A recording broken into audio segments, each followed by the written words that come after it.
Hello and welcome to Weekly MTG. I'm your host, Blake Rasmussen, and I'm the only one here today because today is one of my favorite types of shows. We're just going to open some product. We're going to open some product. We're going to hang out. We're going to see what March of the Machine has in collector, draft, and set boosters so you can have an idea when you're heading into your pre-release this weekend, which is your reminder that this weekend are the March of the Machine pre-releases. So if you have not already signed up and pre-registered with your local game store, I highly recommend doing so to make sure that you get one of those slots. And then all of this product is for sale at your local game store. So that's why we're going to open it today so we can kind of talk through the different slots, what's available where, and you can get a look at the different foil treatments, all that sort of fancy stuff, and have a good idea going into this weekend of what you're looking for. Also happening this weekend in 4 cities around the U.S. are our return to Command Fest. So I'm actually going to be at Command Fest Seattle hanging out this weekend. So we've got one in Seattle, we've got one in Indianapolis, we've got one in Richmond and Orlando. If you want more information about those, how to buy tickets, if you head to magic.gg, there is an article there about the return of Command Fests, and you can head, click on the links, do the thing, go buy some tickets, etc., etc. And then reminder that tickets are also on sale for MagicCon Minneapolis. I'm also going to be there, which is going to be awesome. We are doing a preview panel on Friday that I will be hosting, and then we've got a lot more stuff coming the rest of the weekend. But today, we're just going to open some packs. We're going to crack some packs. We're going to start with collector boosters. Look at this. We got the overhead shot here. We're going to start with collector booster. We'll move on to draft and set boosters after that, and we'll just kind of talk through the contents of each. Make sure that you all understand what's in there. Feel free to pop some questions in chat about the different slots, what we're opening, all that sort of stuff, and I will try to steer you in the right direction. Hi, chat. You cannot call dibs on any serialized cards I pull because my team calls dibs on stuff. I send out a message to the team beforehand just saying, hey, what's everyone looking for, etc., etc. Producer Sean has some asks in. It's a good time. And then I will, depending on what I open, attempt to do a commander deck this weekend at Command Fest from something I open. We'll see. Why the 30th logo on the side of the box? Hey, Green Eye, we have talked about this before, but it's been a while. So this is still Magic's 30th anniversary celebration year, all year long. Reminder that if you do go to March of the Machine pre-release, you can get one of the 30th anniversary promos. I do not remember what they are off the top of my head right now, but we can look that up. The 30th anniversary logo is on the side of a lot of our products over this year. Our actual 30th anniversary is August 5th, this upcoming August 5th, and we're going to be at Gen Con to celebrate. All right. Let's see.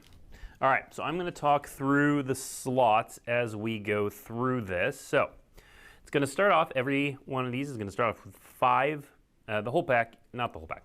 Most of the pack is foil. The commons and uncommons up front are foil. The back card is always going to be a token, double-sided foil. So here we got the Phyrexian Hydra and Treasure. Put that over there. Then we're going to start off with 5 foil commons. Make sure I can get that there. Some Blossoming Sand, Acre Drinker. And we'll talk more about the commons when we get to the draft boosters. We'll do a little what would you draft kind of thing. All right, following the 5 commons, you get 2 foil uncommons. Stoke the Flames, very nice. I'm not thrilled to see that. It's a really good card. It just kills me all the time. There we go. Mom promos are Eternal Witness, Court of Calling, and Nib Mizzet the Firemind. Thanks, Jason. All right, and here we get our first look at a foil battle. So this is Invasion of Alara. So that is the front side, and then we get to see the back side. So after the basic land is a rare or mythic in traditional foil. So this is one of the battles. So that goes there. All right, following that, so In most collector boosters, this slot is the non-foil extended, that it's always extended. Now, there's a little bit of a wrinkle in this in that there are a couple different options of what you can get in this slot. This slot and the next slot are both extended. However, this slot, because there's so many cool showcase treatments in this set, you can also get a non-foil showcase treatment. I'm sure we'll see one of those a little bit later. So that one is for the main set. The next slot that has non-foil extended is for either Commander or Jumpstart cards. All right, so the next two slots, we're going to go there, are Multiverse Legends. That's the MUL code, that set symbol. They're all reprints. The next two are both uncommons from Multiverse Legends. The first one is going to be traditional foil. The second one is going to be, for lack of a better term, non-traditional foil. So that means foil etched. You can also get halo foil here. You can also, in this second uncommon slot, get one of the double rainbow foil serialized cards. All right, the next slot is going to be a foil. It's often in these packs foil extended. In this case, it's foil fancy, so you can get other treatments in this slot. So it's just kind of the main set foil fancy slot, and then Multiverse Legends foil fancy slot is the final slot. So here we have Fancy Baral, Chief of Compliance. All right, let's keep going.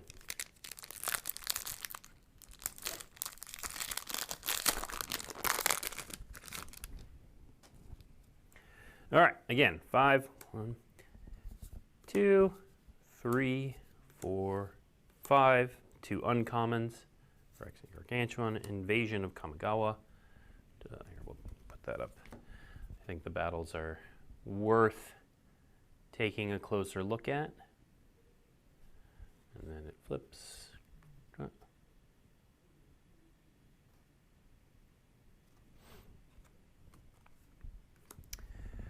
All right. And then we've got the foil rare slot, goes right there. And then we've got the non-foil extended from the main set. We got some horsemanship from the Commander set. And then here's Multiverse Legend Agar, uncommon. Got a foil etched Shana, Zergo, and Ojutai. So this is from the main set, and it gets the fancy treatment. So you'll notice, so that's this slot here. So it's extended. It's not always going to be extended. Sometimes you're going to get the fancy planar treatment. And then, ooh, so this final slot, so this is not always going to be halo foil, but in this case we got a halo foil Multiversal Legend Offenza Kindry Spirit. So that's what the halo foiling looks like. We'll see more of that on some uncommons almost for sure coming up. But this is, yeah, here we go. All right, next up.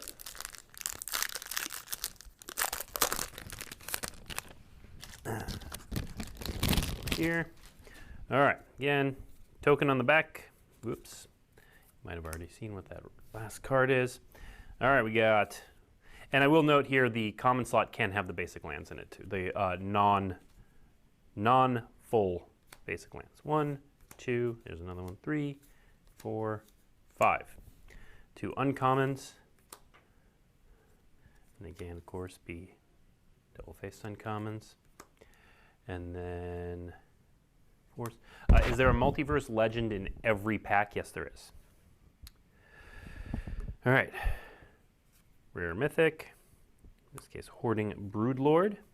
And then here, so here's the example. So I noted that these can be fancy slots. So Boberingmos and Fibblethip here in their planar treatment, non-foil. That's this slot right here. And then we get to, this is a powerful little card. No profusion-ish. So that's the Commander non-foil rare mythic slot. Then we get to the uncommons. We got Finn the Fangbearer here. Have to make sure that. Fibblethip, we found him. Here, I'll get a closer look at Fibblethip. Everybody loves Fibblethip. Again, this is the one of the non-foil slots. All right, Finn the Fangbearer. So this is Halo Foil again on Emoti.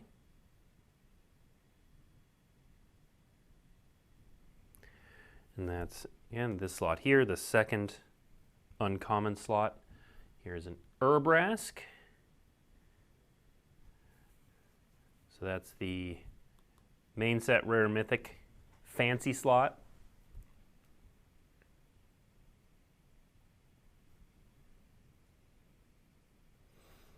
And then, ooh, Skitherix for the Multiverse Legend.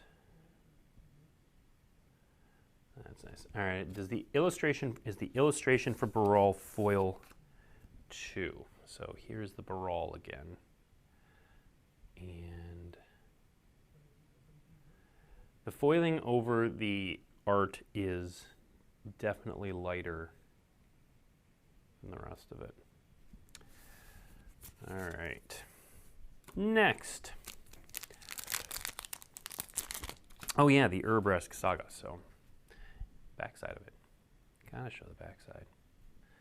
So front side. And backside.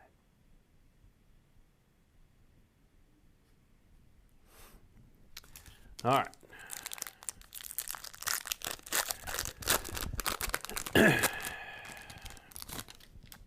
All credit for showing the foiling goes to producer Sean, who sets up the camera. All right.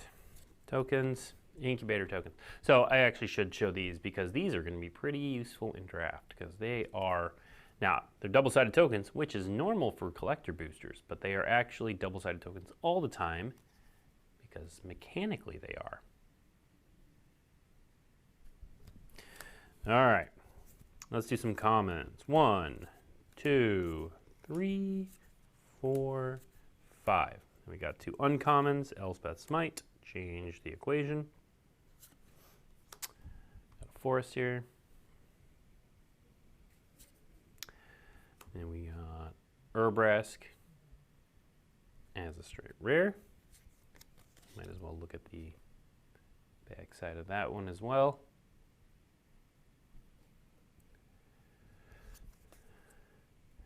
Okay, and then here is Rona with the Dominaria treatment. Show the back side.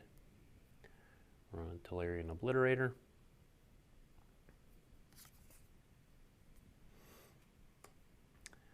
And then we've got Path of the Ghost Hunter. So again, this is that commander slot right there. And then uncommon. And then etched foil for Temerit.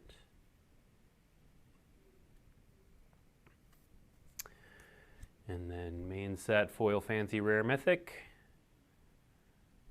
Sacrifice in Phyrexians. Followed by Zeruda, Doom of Depths. I love that Ikoria art style. Love it. All right, this weekend. Yeah, this weekend is pre-release weekend. I missed the monk token. Kraken, monk. This weekend is pre-release weekend, and if you are fortunate enough to be in one of the 4 cities hosting a Command Fest, also Command Fest weekend, I will be at Command Fest Seattle. I will be there all day, most of the day Friday. Saturday is TBD a little bit. And then I should be there on Sunday as well. Invasion of Rin.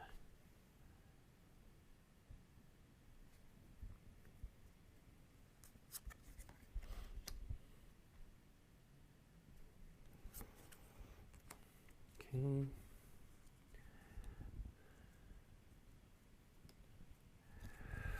Planes, more Boonbringer Valkyrie. This card's seriously flying under the radar. It's basically just Baneslayer Angel with bonuses. Pylon, also really powerful. Oops. Then we got Bitterthorn, Mrs. Animus. Tetsuko. Love that Tetsuko gets the Dominaria framing here. And then we've got Daxos, foil etched, extended Breach the Multiverse, Squee the Immortal.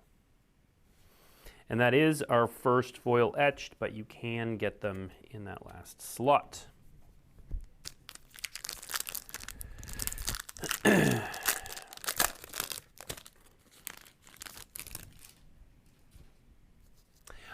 Yes, we will do set boosters and collector boosters. I'm going to finish. I got this many collector boosters left. We're going to finish those out, and then we're going to do draft and set boosters, and we'll go from there. All right, 1, 2, 3, 4, 5. 1, 2. Here's some Invasion of Eldraine. This way.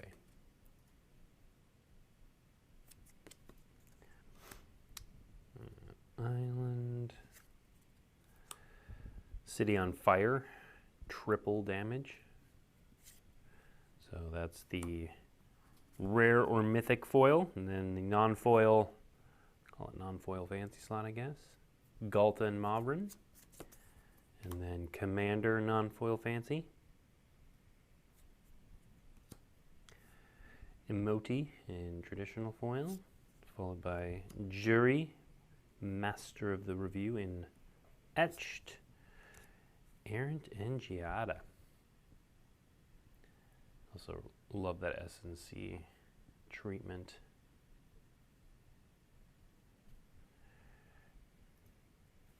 From the main set, followed by Atraxa Praetor's Voice in the Multiverse Legends slot.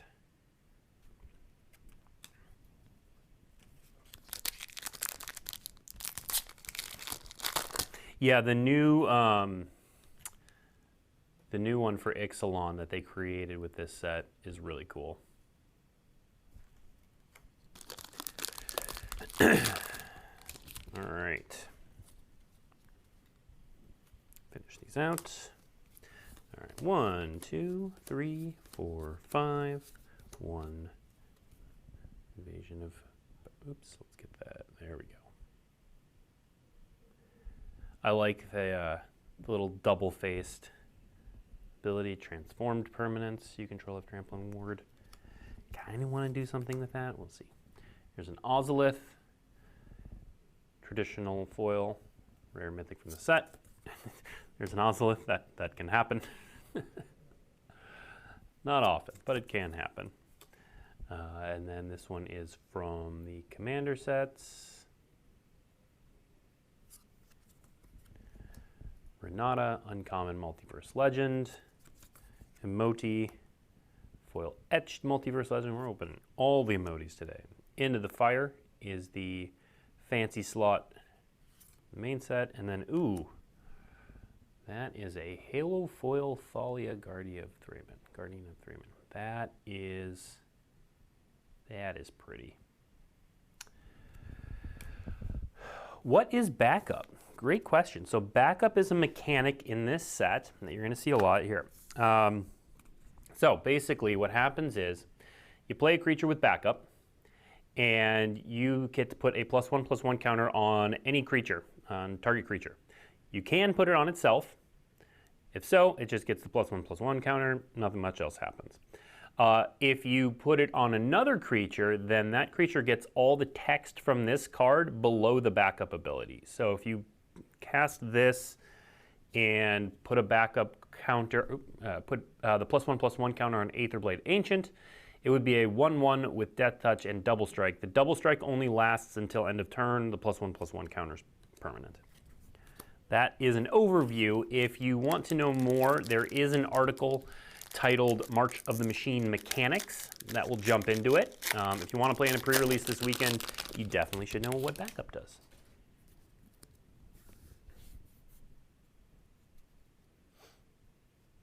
What all can be in the multiverse slot? So the multiverse slot is, it can be foil serialized, non-serialized, it's rare or mythic, in that last slot specifically. So you can get Halo foil, foil etched, traditional foil, or double rainbow foil serialized. All right, here's the Teferi emblem, in case we're fortunate enough to see one of those. Elemental on the other side.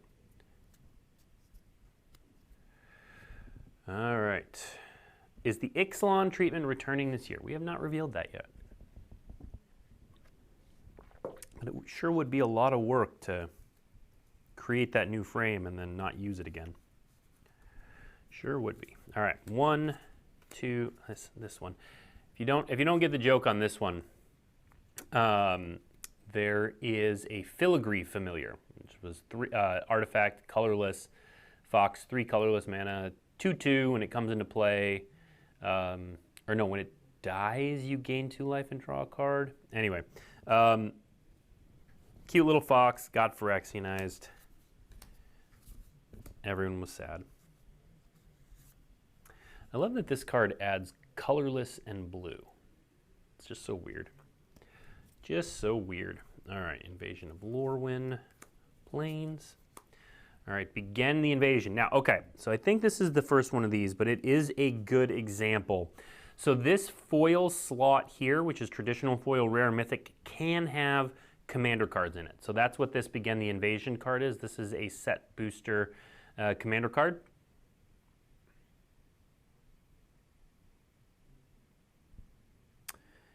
Is the god in Renata's Aphyrexian?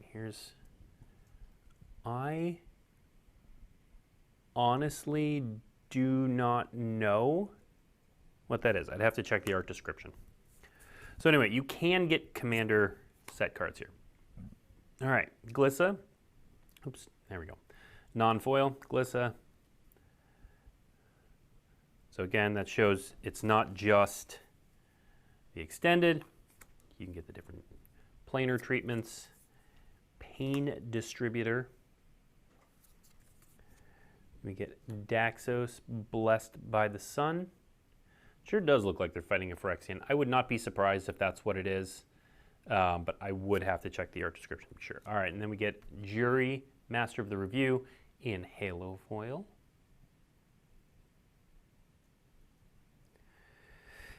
How can a god be an uncommon? Demigod. Daxos is a demigod.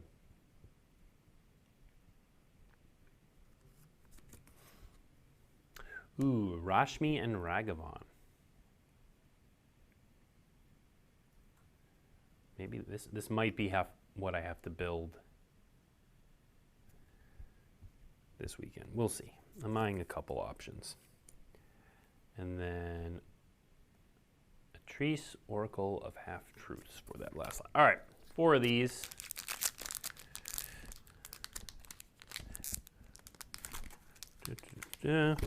Then we will move on to draft and set boosters. And I'll let chat choose which one we want to do. We'll try to 2, 3, 4, 5. I'm kind of lingering on these because they're pretty cool, but let's try to get through this. All right. Foil Rare Mythic, Doom Scar Warrior, Heliod the Radiant Dawn in non-foil, turning into Warped Eclipse. I keep putting it up top there. Vivian's Talent, really cool new cycle. The Talents, foil Rona, Shieldred's Faithful, Rayav in foil etched. Ooh, So that's this foil fancy slot. That is a Wren and Realm Breaker. Yeah, that's nice.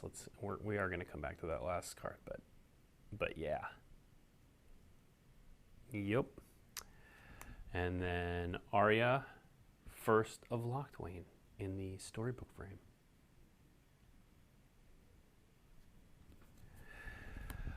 Yes, so all of the planar treatments in this set are applied to cards from that plane, regardless of if they met the original criteria. So Arya is another good example. So the storybook frame, you'll notice it has a storybook here. This was originally for adventures.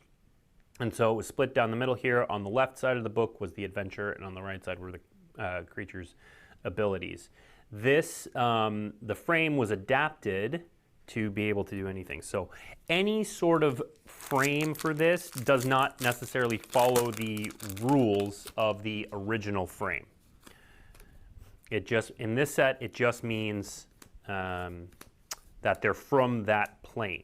Now what that means is that the team had to do some work and touch-ups and that sort of thing on some of the stuff, because some of the frames were built for specific card types that may not have had power and toughness, for example. And so a lot of that had to be updated. I'm still going too high here. All right, apologies. All right, Sunfall. Flock Chaser Phantom. Zada. Also Zada. Okay.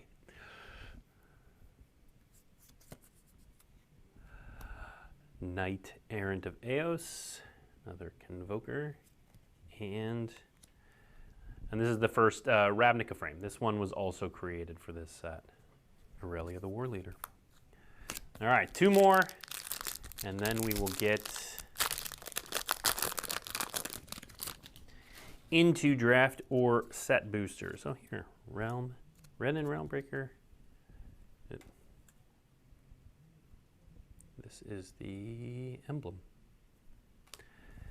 Heck of an ultimate ability. All right. 1, 2, 3, 4, 5. 1, 2. Forest. Kogla and Yadaro. Someone on my team has that one requested already. Transcendent Message, another Convoker. Path of the Animist.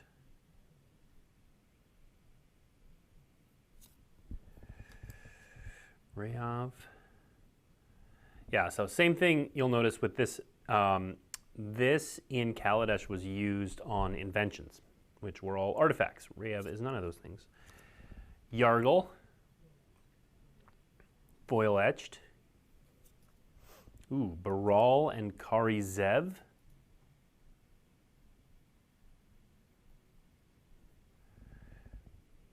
Also in that. And then tag him Ojitai Master.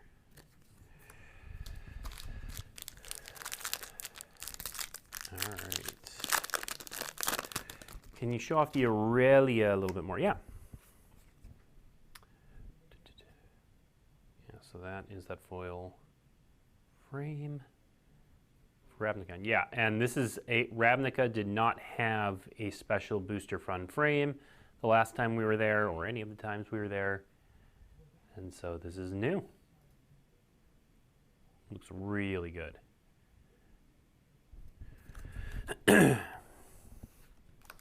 Okay, last collector booster.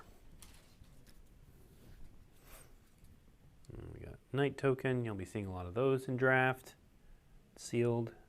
Phyrexian Mirror. All right. I love seeing the Kifkin back. I played a lot during original Lorwyn. I have a pretty big affinity for those big bright eyes. All right. 2, 3, 4, 5. Collective Nightmares. Aerialist. Mountain. All right, Voldarian Thrill Seeker. So one thing you'll notice, so this is particularly for the person who asked about backup earlier. Oftentimes, when a creature has an ability that refers to themselves, they'll say, this would normally say sacrifice Voldaren Thrill Seeker. It says this because of the backup ability to make it clear that whatever creature you back up also has that ability. Here he's Warcrafting. Nope. Surak and Goreclaw. Commander stack. Kuende, Pride of America. This is, I really like the stained glass treatment too. Looks really good in foil. Here's a Halo foil to Merit.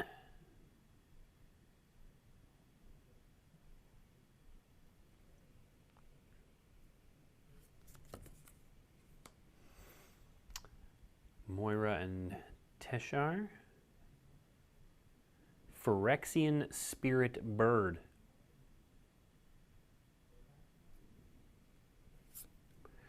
Ooh, Fancy Luris. That's a good one to end on.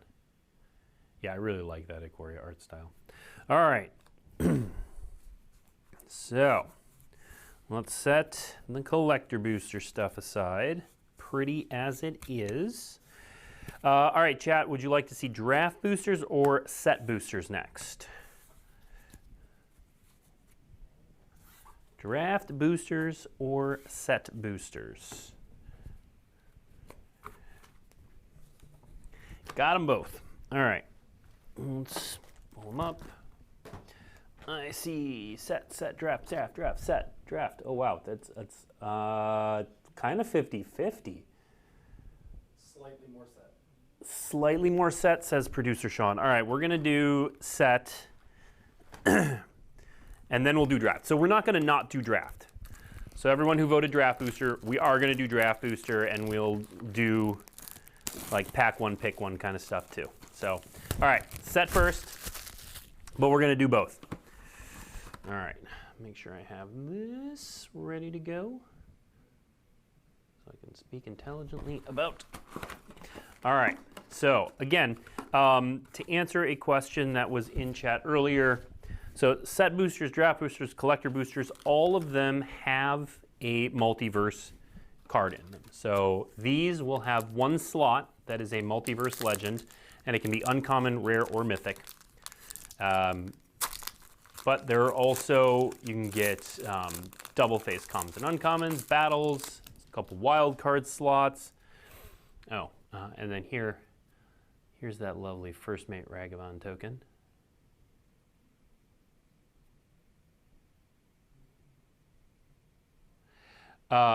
What boosters contain Halo foils?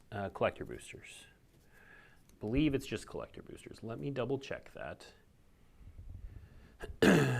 Halo foils are only in collector boosters. So real quick, the different, so there are 4 different foiling treatments. There's traditional foil, which is the foil we all know. There's foil etched, which we saw, Halo foil, and double rainbow foil serialized. So the double rainbow foiling only comes on the serialized cards. Serialized and Halo foil are only in collector boosters. Foil etched and traditional foil can come in all boosters. Foil etched can come in set or collector boosters. All right.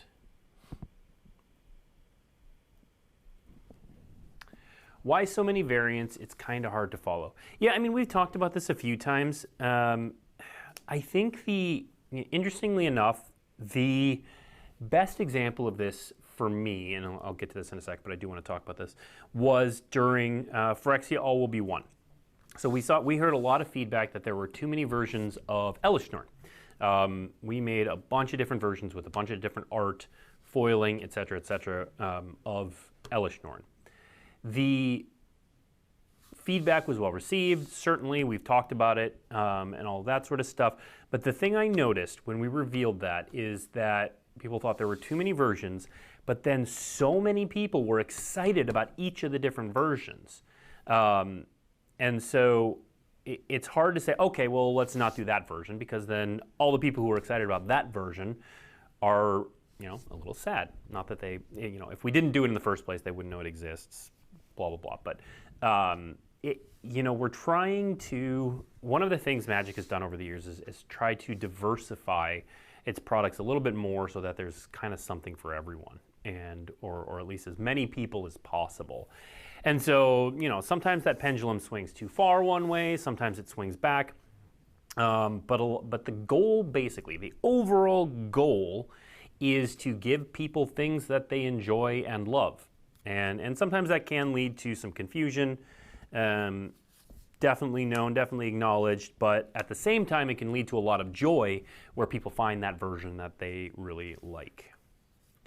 All right, so we start out with some commons to uncommons. We get to this, and then there is a dedicated battle slot in set boosters. Also, I set this aside really fast, but there's an art card, which is part of it. So, dedicated slot for Multiverse Legends.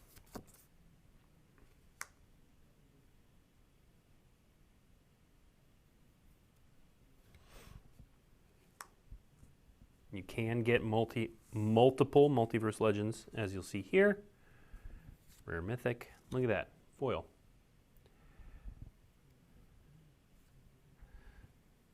So I actually ended up getting 3 Multiverse Legends in that pack.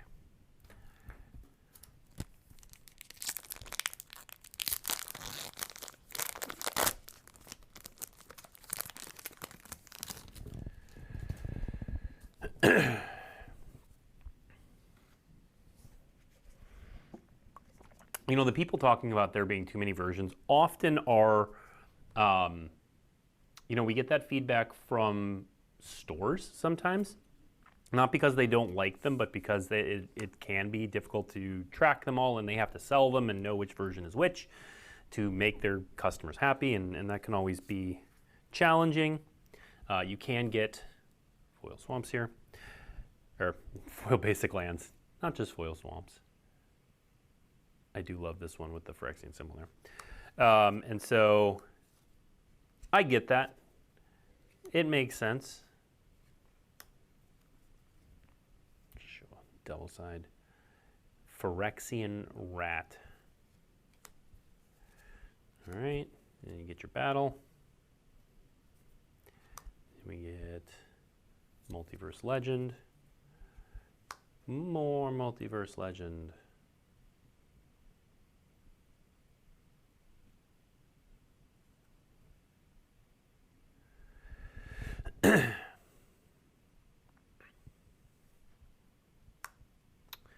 Invasion of Ikoria, which I think is quietly a really, really good card.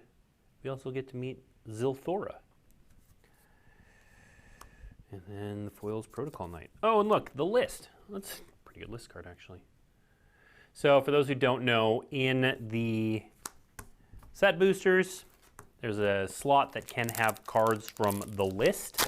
If you want to know what is on the list in March of the Machine, you can head to dailymtg.com or just Google March of the Machine, the list. Are there any specific cards I'm excited for in Canlander?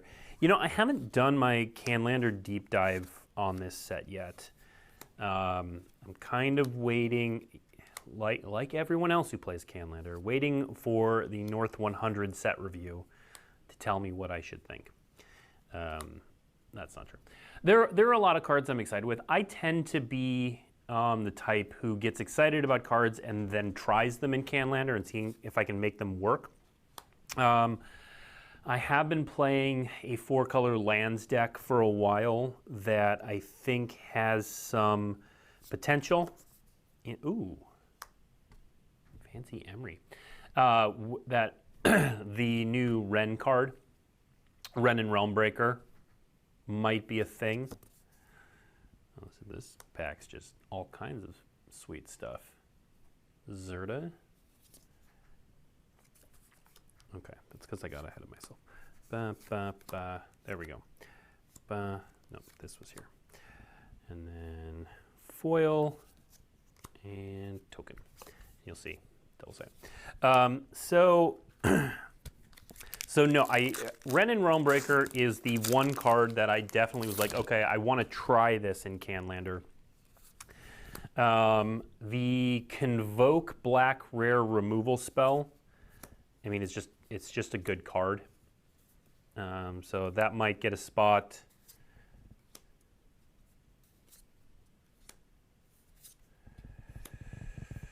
We'll see. We'll see. I do have to do a deeper dive because I will bring Canlander cards to.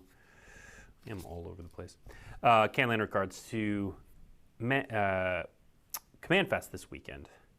So if you're at Command Fest Seattle and want to battle, that rare goes there, foil there, token. I will have Canlander. So I do need to do some looking and seeing if there's anything in there. And battles are a completely new card type, so I don't know. Battles are going to be tough to figure out in Canlander. I do think some of them have some potential, though.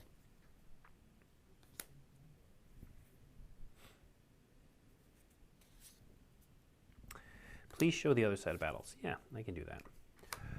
I can do that. So, Invasion of Belenon, followed by, oh, look, we're double battling it in this one. Belenon War Anthem.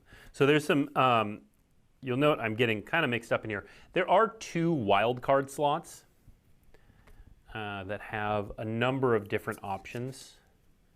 So it doesn't quite fit as neatly as the collector boosters did. Oh, okay. The foil slot was a fancy Lurrus of the Dream Den. That is 2 fancy Lurrus of the Dream Dens opened so far. All right, we're going to stick that one over there. All right, one more set booster, then let's do some draft boosters. Do I keep the cards I open on stream? I keep some of them. I give some away to people on my team. Producer Sean takes some.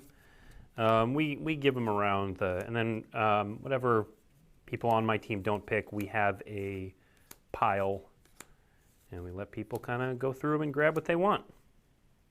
Here's Invasion of New Capenna.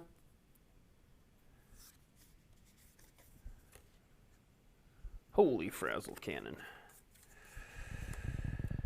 Valduk. Lutri. Bloodfeather Phoenix in the rare slot. Foil. And that. All right. Let's do some draft boosters.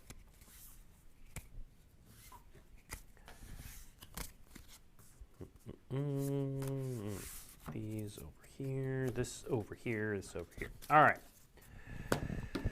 Draft boosters.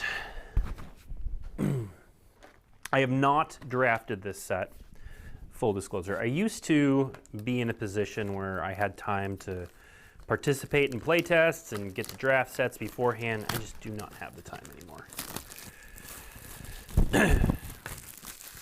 Do you have an idea of what you want battles to be without the siege subtype? I don't. I know the folks in R&D do, but can't say. Can't say.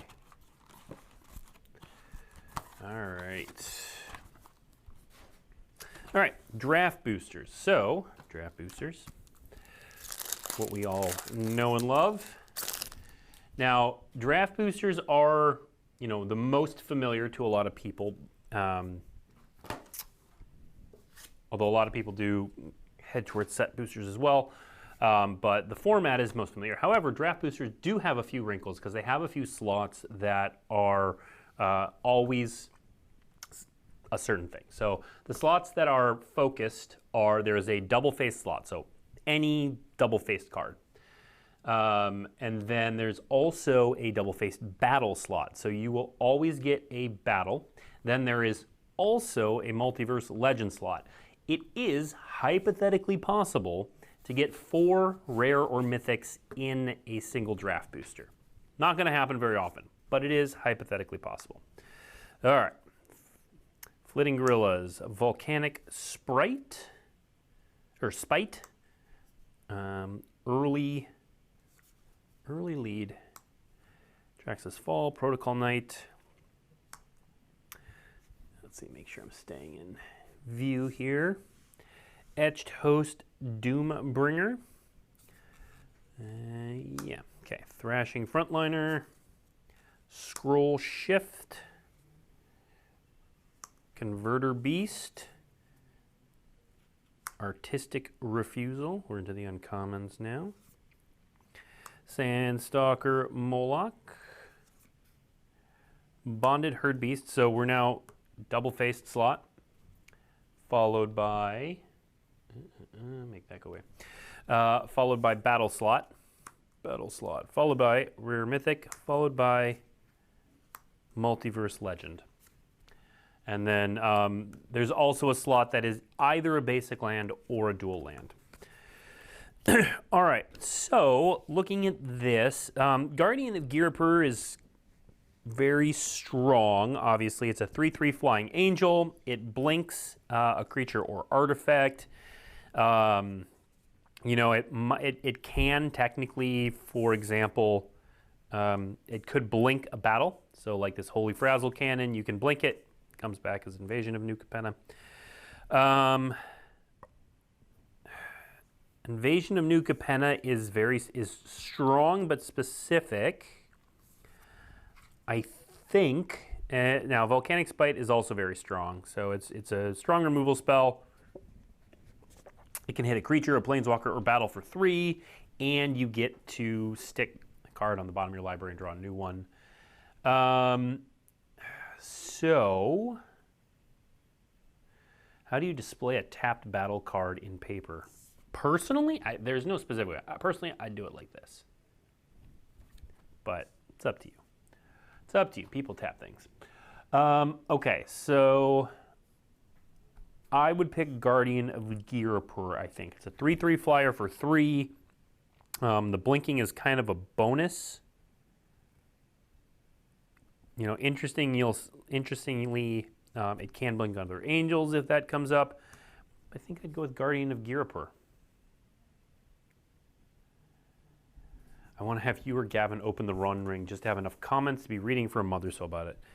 Yeah, we'll have a plan for if that happens. We will open product on screen for that, but we will have one. All right, so I'm taking Guardian of Girapur. I would not fault anyone for Volcanic Spite.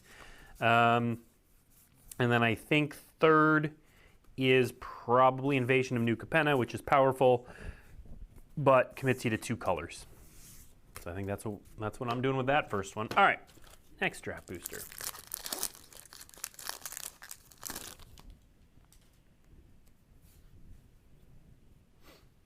As the Chapter 3 lore ability with the work on the Great Synthesis, I would have to have those cards in front of me. I could probably answer that question, but yeah, I need to have the wording in front of me.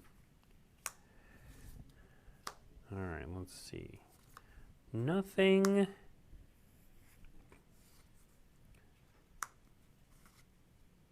Super. Let's see. Okay, Joyful Storm Sculptor is the first card I've seen that kind of makes me sit up a little bit. All right, now we get the double face slot, battle slot,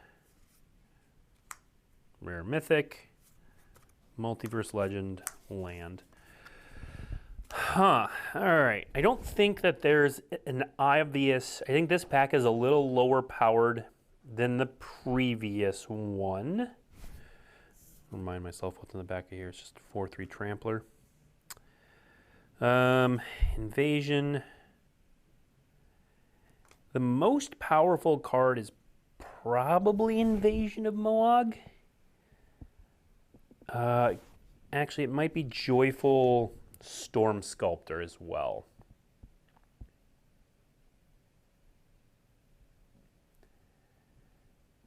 I don't know, Chad, what do you think? I'm thinking Joyful Storm Sculptor. I still don't have a read on how high you should be picking battles. They're both multicolor cards. Joyful Storm Sculptor is the uncommon signpost. Angelic Intervention. Gains protection from a color of your choice. If it's a creature, put a +1/+1 counter on it. It's pretty good. You know, I also just generally I like Wary Thespian. Tidal Terror. All the land cyclers are pretty good. Halo Charged Scob's okay. You know, I mean, Rona we know from Dominaria is a pretty strong card. I think I would take Joyful Storm Sculptor. You know, live the dream. Take Realm Breaker and hope you get 10 Praetors. Get it. I think you'd probably kill them with the Praetors beforehand, before you ever got to do that.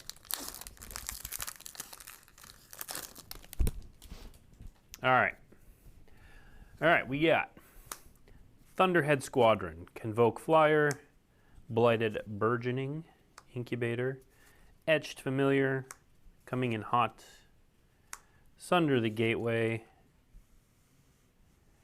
Aerial Boost, Mirrored and Avenged, Fearless Scald, Surge of Salvation, really strong card. Order of the Mirror.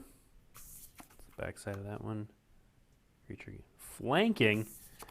For those who don't know, that text right there mirrors an old ability called Flanking that was in Mirage, and that was a bit weird, but it was a night ability. Anyway, Invasion of Amonkhet. Ooh, Phyrexian Singer is real strong. Daxos, Rouse Reinforcement, basic land. I think my pick here is Zephyr Singer. It's a rare, it's Convoke, it's pretty strong, it can give your creatures flying. It's a single color. I think that is my pick here. Invasion of Amonkhet also is pretty good. It is in 2 colors. It's a relatively easy to defeat battle with only 4 counters on it. You know, there's no guarantee there's something good in a graveyard to copy, but certainly really cool flavor. I think I take Zephyr Singer. And then you don't even have to have that in a dedicated Convoke deck. You just want creatures that want to have flying. So yeah, I'm going to do Zephyr Singer. Surge of Salvation is a really powerful protection spell. Definitely something to keep in mind. All right, next pack.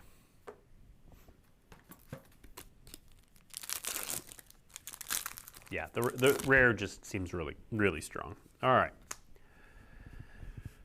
Consuming Aetherborn, Wren's Resolve, Meeting of Minds, Vengeant Earth, Mirrored and Avenged, Portent Tracker,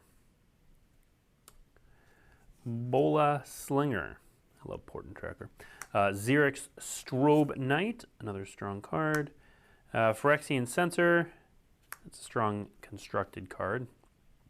Maybe you can make it work in draft. Oh yeah, we're over here. Transform that. Another Invasion of Moog. Bloated Process. Oh, all right. So we opened Vorinclex Voice of Hunger as the Multiverse Legend card. It's not as good in draft as it is Commander. 8 mana is a lot. And by that time, your opponent's not tapping that much mana. You don't need double the mana. So not as good in draft. Interestingly, if you wanted to go the Phyrexian archetype, you've got 2 top tier cards here, which may make you want to go into it, make you not. Bloated Processor is really strong, and it goes really well in both the Black-Red Sacrifice archetype and the Black-White Phyrexian archetype. I think I would take Bloated Processor. I'm also interested in Xerix Strobe Knight. Anything that lets you create tokens and knights. Yeah, it's also, as pointed out in chat, it's just a Windrake with so much extra text, and Windrake is a totally playable card. This one happens to also have Vigilance and also have an ability that lets you create knight tokens, 2/2 tokens. So I think either Xerix Strobe Knight or Bloated Processor are both really good. And that is what I would take. Or you might just take Vorinclex because it's Vorinclex. I also wouldn't be surprised to learn that this is a premium battle. Like putting a +1/+1 counter on each creature you control in the +1/+1 archetype actually seems like, and then the backside is obviously really good. I would not be surprised if this card ended up being a premium uncommon. All right, let's stick that over there. Is rare drafting a thing in paper? Yeah, certainly. Some people do it.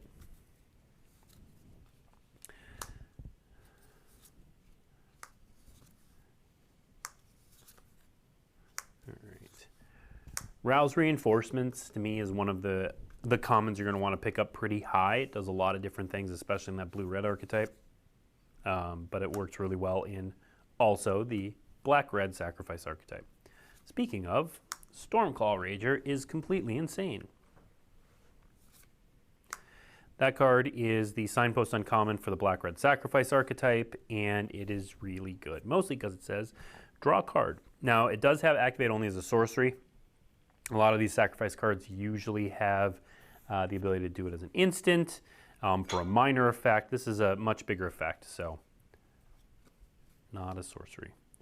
All right. Blade Agent turns into Gixian Mindsayer. Then we have Invasion of Kylem. Excuse me. This is probably one of the less exciting battles. And then Dusk Legion Duelist. Whenever one or more +1/+1 counters are put on it, draw a card. This card is real strong. And then we've got Treese, Oracle of Half-Truths, Multiverse Legend. We got a foil Moment of Truth and a Blossoming Sands. These two cards are these three cards are probably the strongest. That said, I think these two are stronger because they both work with the themes of the set. Treese is just kind of a generically good card. I generally like with my first pick to stay open. There are a lot of cards in multiple different archetypes that add +1/+1 counters. So I'd probably take Dusk Legion Duelist. These are draft boosters. So I would probably take this. And then Stormclaw. I would not fault anyone for taking Stormclaw Rager if they just really wanted to go into black-red. A lot of people like black-red sacrifice. All right. I just realized we're out of time.